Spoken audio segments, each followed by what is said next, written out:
As we enter this new political reality, one that is very far to the right, it is very much a MAGA agenda, which is unlike anything we've ever seen before, even more so than the first Trump presidency. It's important that we all stick together and look for glimmers of hope and look for ways that we can make positive change, because 4 years is a long time and it's a country that we all live in, and we have to make sure that we make it as good as possible for everyone.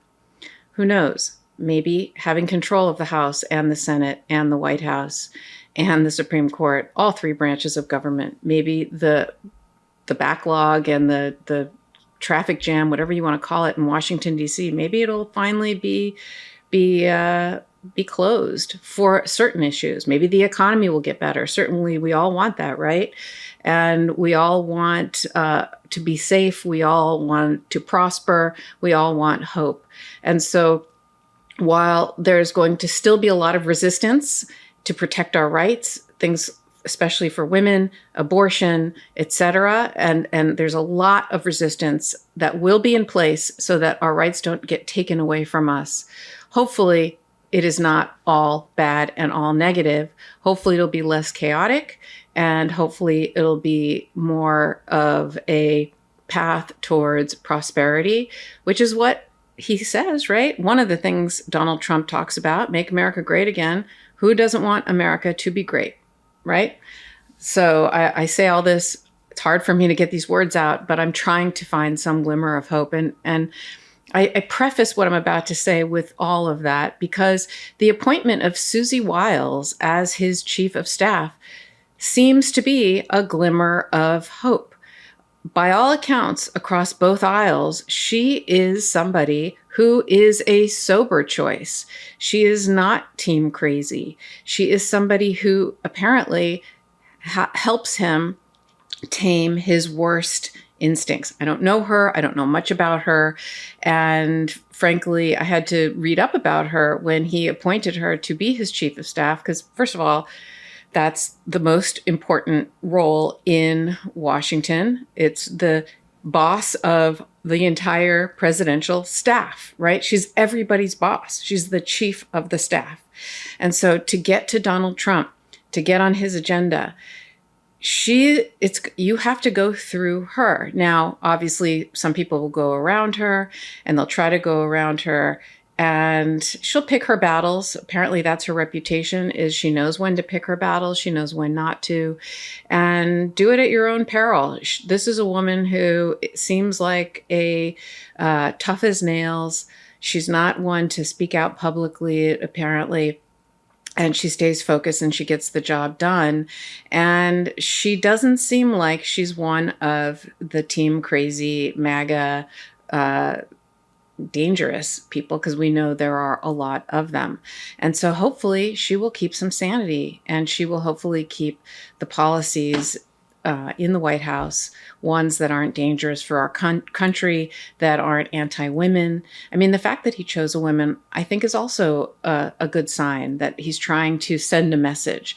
And look, I am as upset and hurt and angry as almost anybody, but I refuse to allow this to destroy our country. And so please don't take my trying to look at the positive as in any way throwing in the towel. We will not stop fighting, but I do want to call it like I see it. And I do think this is a good choice compared to some of the choices.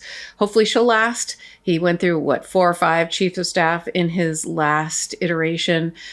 She does not like Ron DeSantis. I think that's also a good sign, because he, I think, is also a dangerous, evil person, and so that's a good sign. And there's a couple other things that are really interesting. I remember her coming up in the Mar-a-Lago documents case.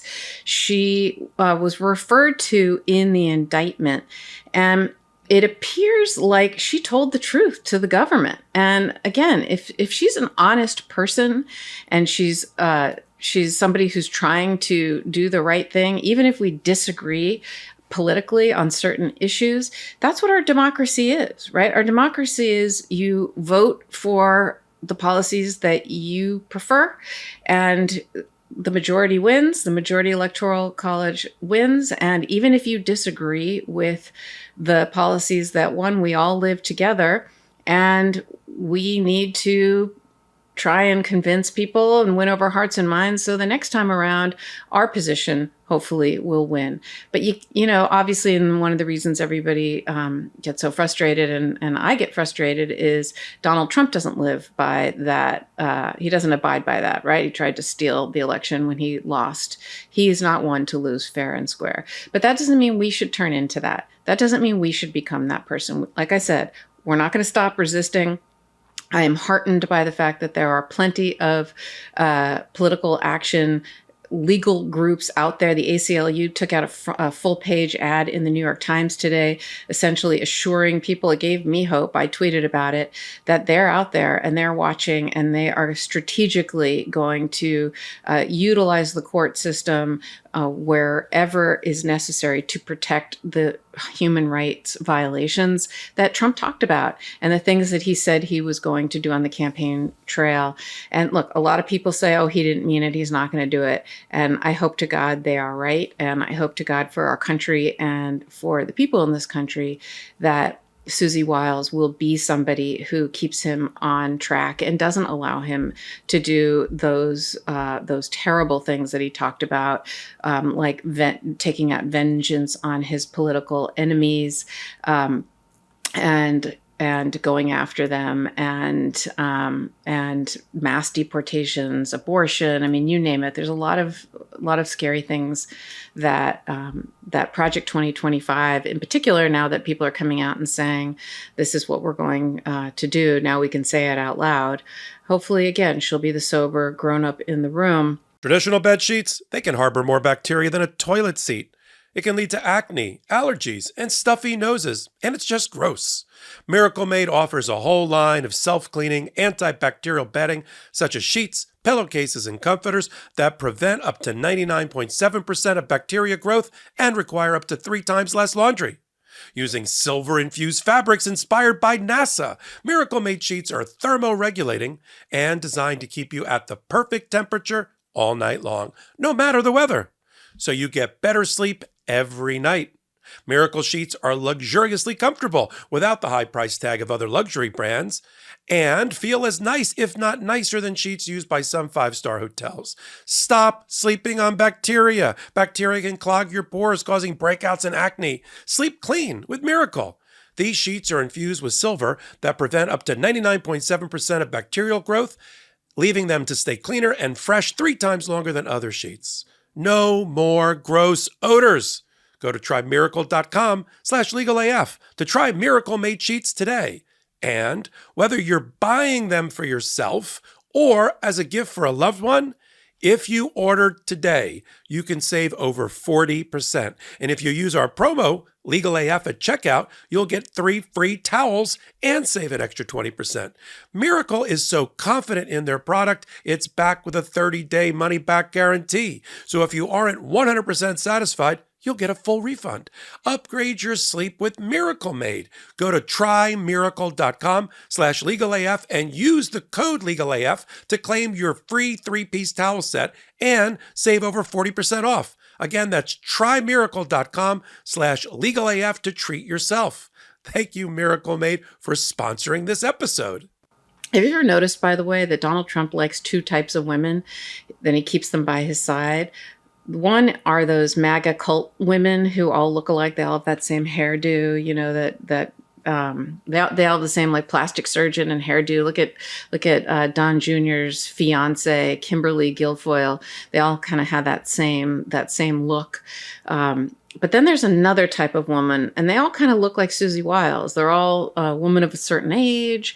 They are women who, and they stay with him forever. And one of them testified for him at the Manhattan DA criminal trial, and she's been with him for 40 years. It's just very interesting that he does keep a lot of women by his side. And Susie Wiles is somebody that he has now tapped to be his the highest person in Washington and the first woman. And so back to the Mar-a-Lago documents case, she doesn't come up in the indictment by name, but she comes up in two instances in the case. So in one of them, she was referred to as a political action committee employee because so it says, so let me just read to you this oblique reference to Susie Wiles in the Mar-a-Lago first indictment, because don't forget there was a superseding indictment when they added Carlos de Oliveira. The first one only had Waltine Nauta. So in August or September of 2021, when he was no longer president, Trump met in his Bedminster Club office with a representative of his political action committee, the PAC representative. During the meeting, that's her, by the way, according to all the reporting. During the meeting, Trump commented that an ongoing military operation in Country B was not going well. Trump showed the PAC representative a classified map of Country B and told the PAC representative that he should not be showing the map to the PAC representative and to not get too close. The PAC representative did not have security clearance or any need to know classified information about the military operation. He was waving classified Country B, that we don't know what it is, map that has not been identified, waving it around in front of her. How does Jack Smith know that? She must have testified truthfully about it, and that was included in the indictment. And again, she's somebody who seems to have at least certain moral standards. At least she's honest. At least she is somebody who tries to tell the truth. And again, that's heartening. Hopefully she'll last. Then in the superseding indictment, there's a reference to her again where it says, just over 2 weeks after the FBI discovered classified documents in the storage room and Trump's office on August 26, 2022, Nauta called Trump employee number 5 and said words to the effect of, someone just wants to make sure Carlos is good. In response, Trump employee number 5 told Nauta that de Oliveira was loyal and that de Oliveira would not do anything to affect his relationship with Trump. That same day, at Nauta's request, Trump employee 5 confirmed in a Signal chat group with Nauta and the PAC representative that de Oliveira was loyal. That same day, Trump called de Oliveira and told him that Trump would get him an attorney. So again, none of these references to her, to the PAC representative, suggest that they were concerned with her or that they thought she did anything wrong. It's really that she was in the room, that he revealed things to her, and she was actually a potential witness at trial. And it kind of, I think, really signals that she is an honest broker. So in this world of scary things and the world we now live in, having an honest broker as his right-hand person, I think, is the best we could hope for. And so I think it's a positive sign. Hopefully there will be more positive signs, and hopefully our country will be a better place, or at least won't be a terrible place. I almost don't even know how to say it, but I'm trying to look at the bright side, and I will always tell you my honest feelings. These are my feelings about her. I tell you when it's opinion, and I tell you when it's fact. And this is my opinion about this particular choice. Let's see if she lasts, and let's see if they actually accomplish the things that they say they're going to accomplish, at least some of them, and hopefully they are prevented from accomplishing the dangerous and unlawful, illegal, scary ones. So when you hear I'm not the person who's going to just always say, oh, everything is terrible, everyone is terrible, and everything is bad, and everyone is bad. This is my thoughts on Susie Wiles as a choice. And I'll tell you when I think the choices are a lot worse, because they are to come. I think he's starting with the good one, the best one, because there's some really scary names out there that are being dropped. And I'll tell you about those too when I hear about them.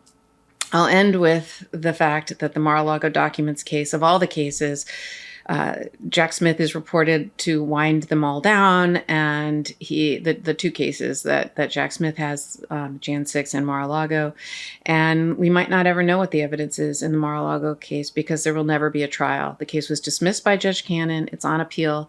I think that they're going to wind it down. Who knows if the Justice Department will continue the case against De Oliveira and Nauta. It doesn't really matter if they do or not, or try to appeal that, because Trump, I'm sure, will pardon them on the first day in office. So that case is going nowhere. And the thing that's upsetting about it is we'll never truly know what the facts are because there was no trial. Unlike the January 6th case, where although there was the January 6th Select Committee, it was almost like a trial. We do know what those facts are. Obviously, Jack Smith had many more facts. Who knows if he'll do a report like he's supposed to do, and who knows if he does a report about January 6th or this case, whether we'll ever see them, because this one has a lot of classified information and classified documents. So we might not ever actually know what the actual facts are of this case because it's going away fairly quickly. I'm Karen Friedman Agniflo. I am a co-host on Legal AF and Mistrial, and I hope you continue watching us. Real quick, Meta just changed their algorithm to suppress political content. Please follow our Instagram at MeidasTouch right now as we head towards 400,000 followers so you don't miss a beat.